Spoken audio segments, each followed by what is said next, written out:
Sejam todos muito bem-vindos a mais um Condomínio em Pauta. O assunto de hoje é um case de sucesso. Talvez o principal case de sucesso de um condomínio e de um síndico.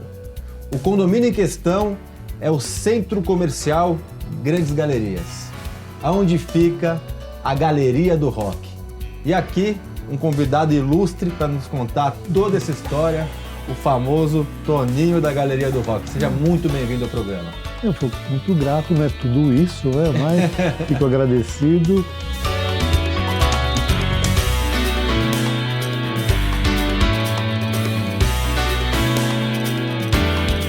Se não é tudo isso, já foi capa da Veja São Paulo, já foi matéria de Estadão, Folha de São Paulo, Globo, SBT. Acho que eu ainda falei pouco sobre o que foi esse case. Toninho, a gente tem público do Brasil inteiro, né? E a gente sabe que nem todos possam conhecer a Galeria do Rock. Queria que você contasse um pouco da história do condomínio até chegar à Galeria do Rock. Muito bom. Então, falar de condomínio, poucas pessoas conhecem a Galeria do Rock e entendem que a Galeria do Rock seja um condomínio, né? Mas é de fato um condomínio. E a história dela começa em meados da década de 50, período em que São Paulo ainda era São Paulo de Piratininga, São Paulo da Garoa, São Paulo, aquela São Paulo que as pessoas usavam chapéu, usavam aqueles ternos, iam aos cinemas e tinha todo um ritual para fazer isso. Era uma grande festa quando acontecia isso. Isso estava sob a égide da cultura europeia, né? A cultura da França, da Itália, da Inglaterra. Muito enfim, formal, né? Era aquela coisa formal, né? Encantadora, por sinal, né? Que é a cultura europeia. E a demanda era muito grande no centro da cidade. As ruas já não se comportavam mais, os locais não tinham espaço para os empresários, para os comerciantes se instalarem, porque estava tudo abarrotado, devido ao sucesso que era aquele momento ali naquela região central. E o Centro Novo... E como, desculpa te interromper, e como a cultura europeia, e como ainda é hoje, o centro muito valorizado, o centro como centro de cultura das grandes cidades, né? Sem dúvida, quer dizer, ela era a própria referência europeia aqui no Brasil, em São Paulo principalmente, que era a máquina locomotora de todo esse mecanismo, né, que era transformador naquele período.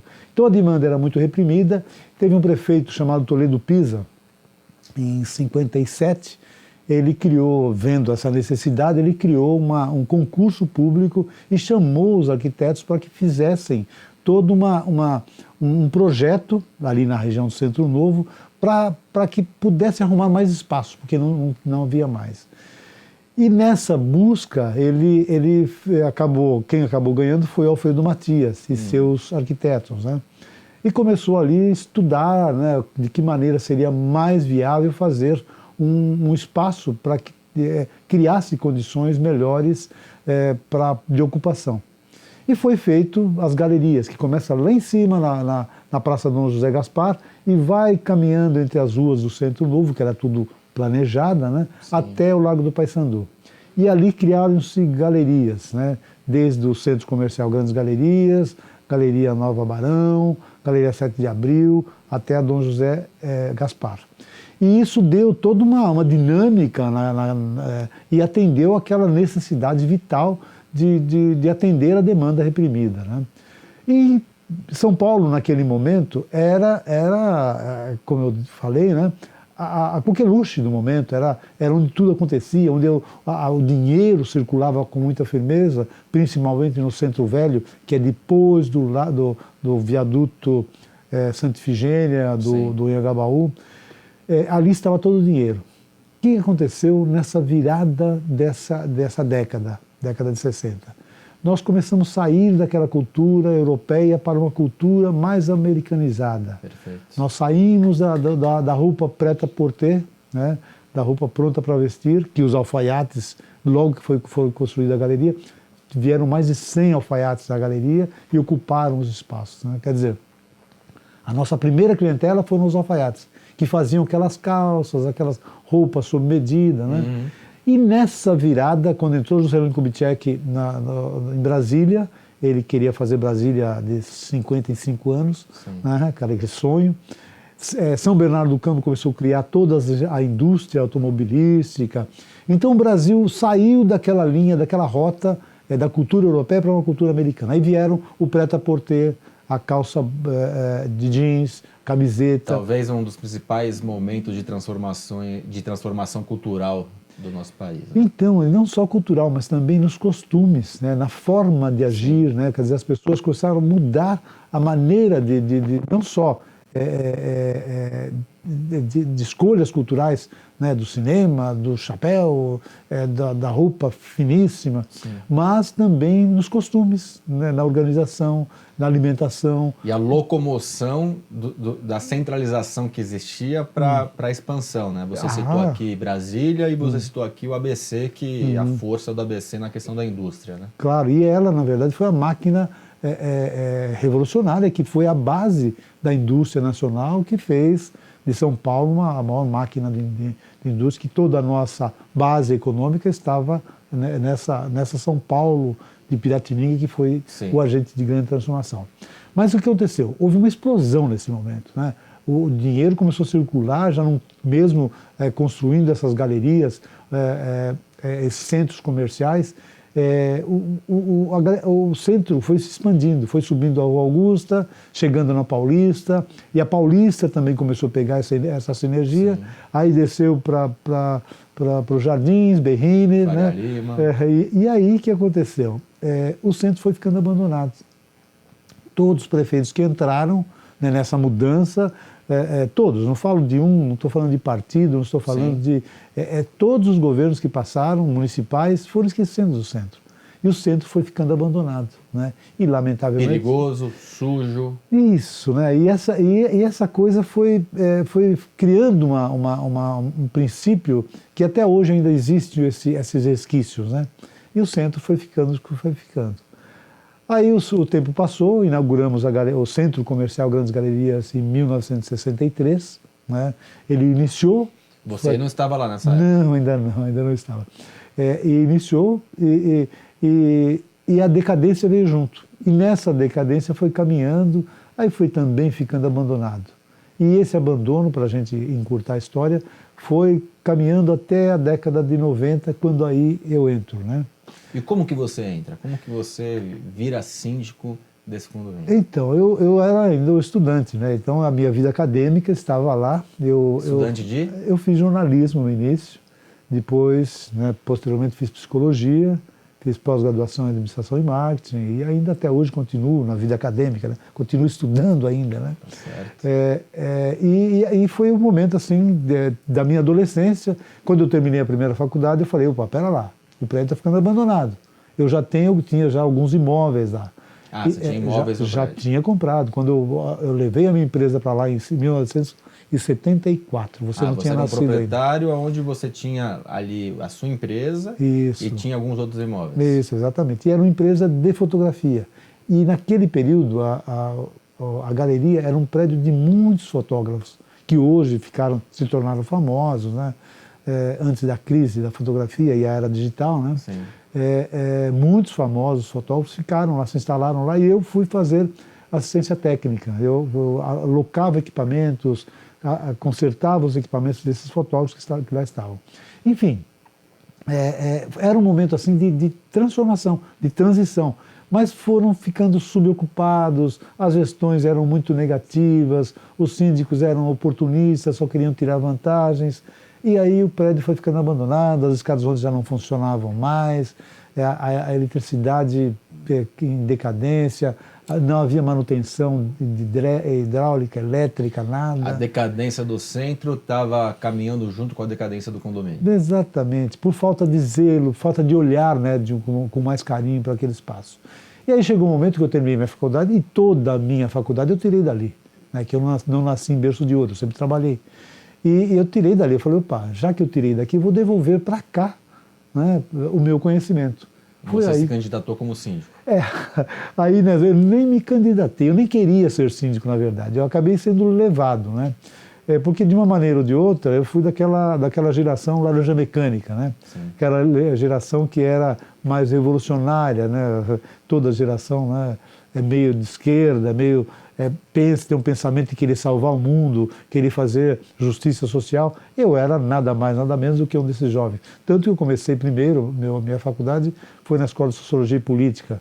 Aí peguei a base do marxismo e já fui vendo coisas negativas, aí caí mais para o anarquismo, mas aí fui vendo a hipocrisia política que existia no país lá atrás. Sim. E essa mesma hipocrisia da esquerda, né, infelizmente, a gente acabava imaginando que eram todas para poder levar vantagem de alguma maneira. E você via a similaridade com o que acontecia com os síndicos e grupos gestores nos condomínios, Com no seu condomínio? certeza, com certeza. Quer dizer, as pessoas sempre querendo levar vantagem, o que é lamentável, o que é triste.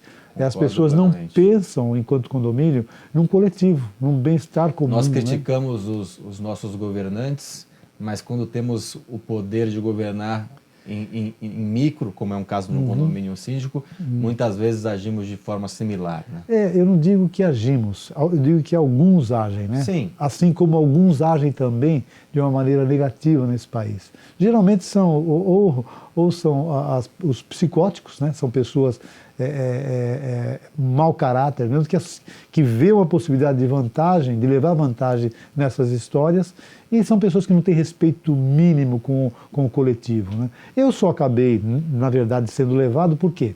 Porque as pessoas me conheciam, eu já estava ali já há 10, 15 anos, e as pessoas falavam, não, Toninho, você tem que ser a pessoa que vai dirigir a galera. Eu falei, não, tem outras pessoas melhores que podem fazer isso. Isso foi quando? Quando que você foi eleito síndico do condomínio? Então só para encurtar a história, um pouquinho antes, no final da década de 80, nós vimos a plena decadência. A prefeitura falando que iria tomar a galeria, ela iria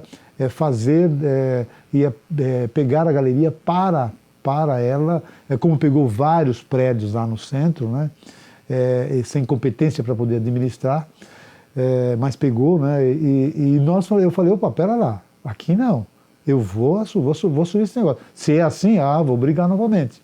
Vou arregaçar as mangas e vou fazer. O idealismo te levou até essa posição? O idealismo, com certeza, né? E aí acabou virando até uma novela na maior mídia nacional em função desse princípio que nós iniciamos, que não foi fácil. Foi uma briga constante, manipulado por interesses dos antigos síndicos, né?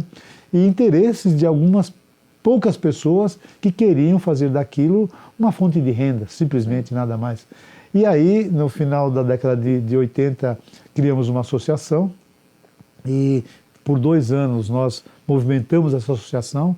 O ex-síndico era um delegado de polícia. A associação englobava outros condomínios? Não, só ali, só esse condomínio, só no centro comercial mesmo.